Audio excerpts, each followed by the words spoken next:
everybody in my family. My great-grandmother is my favorite. She gained my love when I was a kid, because my first gaming console was the Nintendo GameCube. And on the slide, she bought one, and learned how to play it. Just so when I would bring mine over, she could play it, I mean, she had one, so you could just use hers, but you get my point. Like, that's dope, My grandmother's the shit. Your grandmother wouldn't do some shit like that. My grandmother would whoop your grandmother's ass in Mario Kart. I love her, man. She's the best. And, that's not all, man. Out of all the 9 kids and 9 grandkids and her own 5 kids, when my grandfather died, I got his ring, man. Not even her son got his ring. That's how I know I'm her favorite too, But we got close for other reasons, I had not to brag, but I had an abusive alcoholic father, and she also had the same, So her house became like a refuge for me. She was lonely because my grandfather had died, and so I'd go over there, trying to escape the woes of my own childhood, And I'd show up after taking a bus and 3 trains, and I'd go over there and we just sit up all night trauma bonding, I told her a story once about how my brothers and I, we were sleeping, and my parents, they would argue all the time, so you get used to it, But one night, my brother wakes me up in the top bunk. Yo, bro, they were arguing in there, and all of a sudden it's quiet. And I don't know what's going on, and I don't want to check. Can you just go? And I was the oldest, so I was like, yeah, no problem, So I go over to the door, there's a little crack in the door, and I peek it open. And there's my father just choking the shit out of my mom, right? Just dying all with fucking red and blue and purple, just dying. And so I'm a little kid, I'm almost 14. And he's big, buff, Puerto Rican, in and out of jail. I can't do nothing to him, so I just run up real quick and I'm like, hey, excuse me.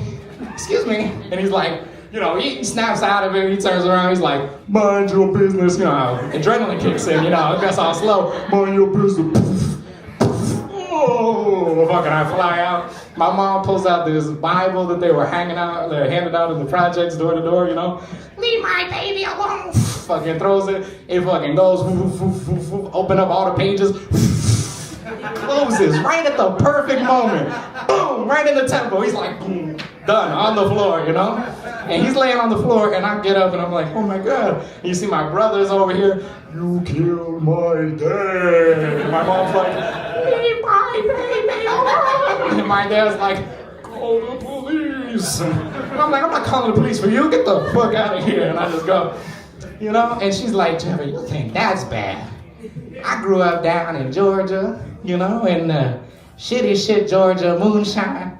My daddy would get all drunk and go outside with a pistol and just start shooting at the moon.